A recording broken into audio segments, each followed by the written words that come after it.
Friends, आज हम देखेंगे कर्क लग्न 2022 का पूरा ये साल कैसा रहेगा। कर्क लग्न 2022 में जो आ, हम कुछ बड़े ग्रह जो है उनके बारे में पहले देख लेंगे और उसी से इस साल का अंदाजा करेंगे। छोटे ग्रहों के बारे में हम मंथली प्रिडिक्शन के अंदर ज्यादा डिस्कस करेंगे। गुरु जो 22 अप्रैल तक कुंभ में रहेगा, तो कुंभ जो है आपके अष्टम भाव में है। अष्टम भाव में गुरु जब तक था तब तक आपको थोड़ी बहुत दिक्कत दे रहा था। अब जब गुरु आपके अष्टम भाव में, तब पर आपको कुछ चीजों के लिए मदद थी कि भाई आपको पैसे आने के कुछ ना कुछ मार्ग बन रहे थे, आपके पास पैसे स्थिर हो रहे थे। उसके बाद गुरु का यहाँ एक एस्पेक्ट आ रहा था, तो उस वजह से आपको जो बेसिक एजुकेशन है 10th या 12th तक की, उसमें आपको मदद मिल रही थी। घर का माहौल में जो केतु ने डिस्टर्बेंस कर रखा था उसमें आपको थोड़ी सी मदद मिल रही थी। इसके बाद में अगर हम देखते हैं तो गुरु का एक एस्पेक्ट यहाँ भी जा रहा था, तो उस वजह से अगर आप किसी वजह से बीमार या किसी वजह से जेल की यात्रा या किसी वजह से हॉस्पिटल की यात्रा अगर आपकी होती है, तो वहां से भी आपको बचाने के लिए ये गुरु आपको मदद कर रहा था। इसके बाद अगर हम गुरु का ट्रांजिट यहाँ से यहाँ होने के बाद आपके जो थर्ड हाउस है ये आपकी मेहनत के भाव पे है, तो आपकी मेहनत कहीं ना कहीं ये बढ़ाएगा और मेहनत से आपको एक फायदा भी मिलने की संभावना है। उसके बाद में जब गुरु यहाँ है तो आपके लग्न पे उसकी एक उच्च की दृष्टि आती है, तो यहाँ पे भी आपके अंदर का जो कॉन्फिडेंस लेवल और सब आपकी ओवरऑल पर्सनैलिटी थोड़ा बहुत बेहतर बनेगा, ज्ञानमय न्यायमय सब आपको बनाएगा और आप में कहीं ना कहीं एक पॉजिटिविटी रहेगी जब गुरु यहाँ पे रहेगा तब। लेकिन ये गुरु यहाँ पे जब रहेगा तब गुरु 29 जुलाई के बाद वक्री हो जाएगा, तो वो पॉजिटिविटी 29 जुलाई के बाद उतना बेहतर तरीके से काम नहीं करेगी। तो आपको गुरु के कुछ उपाय करने चाहिए। आपको ये दरमियान हरि अपना जो विष्णु सहस्त्रनाम का पाठ करना चाहिए। इसके अलावा आपको एक गुरुवार के दिन किसी मतलब आपको मंदिर को भी रेगुलर विजिट करना चाहिए। इसके अलावा कुछ गुरु के लिए एक और उपाय रहेगा कि आप केसर का तिलक लगाएं, इससे भी आपको फायदा रहेगा। तो गुरु जितना आप प्रबल करके चलेंगे उस इस दरमियान जुलाई 29 से लेकर नवंबर 24 के दरमियान उतना आपको तकलीफें कम होगी और पहला हाफ ईयर जो है वो आपके लिए काफी बेहतर है। तो पहले हाफ ईयर में आप आपका जो भी बड़े बड़े प्लान है वो कंप्लीट करें। सेकेंड हाफ ईयर में आपको थोड़ी सी दिक्कतें आ सकती है। शनि की जहां तक बात है, शनि जो कि आपके 7th हाउस का लॉर्ड भी है, 7th हाउस में वो आपके जब तक यहाँ था तब तक वो आपके स्पाउस के साथ के संबंध थोड़ी बहुत ठीक रहता है, क्योंकि यहाँ का साइन भी यही है। लेकिन थोड़ा बहुत मतलब डिस्टर्बेंस भी रहता है। पर शनि यहाँ पे कैसे ना आपकी मैरिज को कहीं ना कहीं थोड़ा बहुत सेव भी किया है। अब जब शनि यहाँ चले जाएगा तो उसके बाद आपके ससुराल के घर में ये जाएगा, तो ससुराल संबंधी कोई छोटा मोटा वाद विवाद हो सकता है। अगर आप थोड़ा समझदारी से काम करेंगे तो इसमें कोई खास दिक्कत नहीं आएगी। आपका जो आयुष्य है वो बढ़ेगा। आप किसी शनि जब अष्टम भाव में रहता है तो वो आपके आयुष्य को भी बढ़ाता है और आपके हेल्थ को कहीं ना कहीं मदद करता है। दूसरी चीज ये है, शनि अष्टम में है तो कुछ ट्रबल्स भी दे सकता है अगर आपके कर्म खराब है तो आपने शनि संबंधित चीजें जैसे कि तेल का दान किसी गरीब को किया जा सकता है। इसके अलावा आपको जो रास्ते में भिखारी मिलते हैं उन्हें आप कुछ चिल्लर दे सकते हैं। इसके बाद अगर हम शनि के उपाय करके चलते हैं तो शनि कुछ ही महीनों के लिए यहाँ रहेगा, लगभग जुलाई 12 के बाद वो वापस यहाँ आ जाएगा, क्योंकि शनि वक्री हो जाएगा। जब वक्री होगा तो आपकी स्पाउस के साथ थोड़ी सी दिक्कतें आपकी हो सकती है। इस दरम्यान शनि के उपाय करने से आपको फायदा मिलेगा, क्योंकि मैं बता चुका हूँ कि गरीबों को चिल्लर दीजिए। उसके अलावा उन्हें तेल का दान करिए।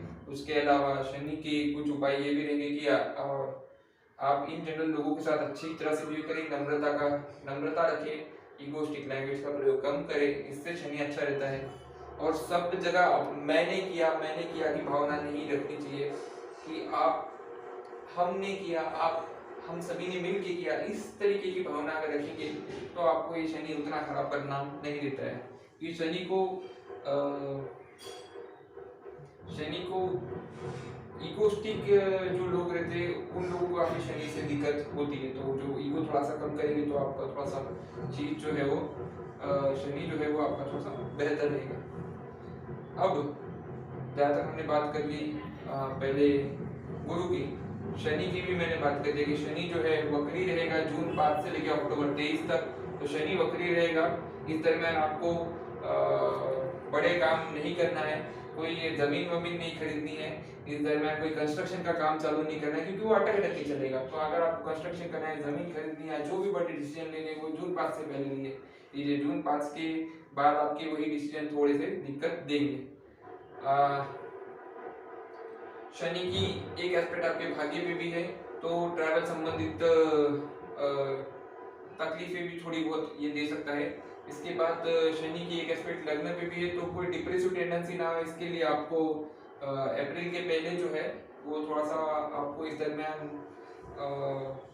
चांदी के गिलास में पानी पीना चाहिए, और इससे आपका चंद्रमा बेहतर रहेगा। और चंद्रमा बेहतर रहा तो आपको, और इसके अलावा आपको सूर्य को अर्घ्य देना चाहिए। इससे आपका जब ओवरऑल मेंटल हेल्थ अच्छा रहेगा तो शनि के इस एस्पेक्ट का कोई खास बुरा परिणाम नहीं होगा।